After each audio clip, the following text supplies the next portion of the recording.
যুক্তরাষ্ট্রের অর্থনীতি নিয়ে দীর্ঘস্থায়ী ঝুঁকি, আন্তর্জাতিক লেনদেনে ডলারের প্রভাব কমে আসা এবং এক্সচেঞ্জ ট্রেডেড ফান্ড ও কেন্দ্রীয় ব্যাংকগুলোর শক্তিশালী চাহিদার কারণে সামনের দিনগুলোয় স্বর্ণের দাম আরও বাড়বে বলে মনে করছে সুইজারল্যান্ড ভিত্তিক ব্যাংকিং আর্থিক পরিষেবা প্রতিষ্ঠান ইউবিএস।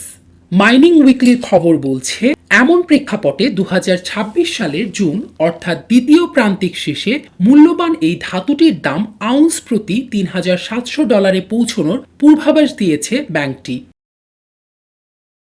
ব্যাংকটি আরও জানায়, এর আগে ২০২৬ সালের মার্চ অর্থাৎ প্রথম প্রান্তিক শেষে প্রতি আউন্স স্বর্ণের দাম পৌঁছতে পারে $৩,৬০০। ইউবিএস জানিয়েছে, স্থায়ী মূল্যস্ফীতি, অর্থনৈতিক প্রবৃদ্ধিতে নিম্নমুখী ধারা, মার্কিন কেন্দ্রীয় ব্যাংক ফেডারেল রিজার্ভের সুদ হার কমানো এবং ডলারের নিম্নমুখী বিনিময় হার স্বর্ণের বাজার দরকে ঊর্ধ্বমুখী করে তুলবে। প্রতিবেদন অনুযায়ী চলতি বছরে ইটিএফ এ স্বর্ণের চাহিদা প্রায় ৬০০ টনে পৌঁছবে বলে ধারণা করা হচ্ছে, যা আগে দেয়া পূর্বাভাস ৪৫০ টনের তুলনায় অনেক বেশি। ইউবিএস আরও জানায়, কেন্দ্রীয় ব্যাংকগুলোর স্বর্ণ ক্রয়ের ধারা শক্তিশালী থাকলেও তা গত বছরের তুলনায় কিছুটা কমতে পারে।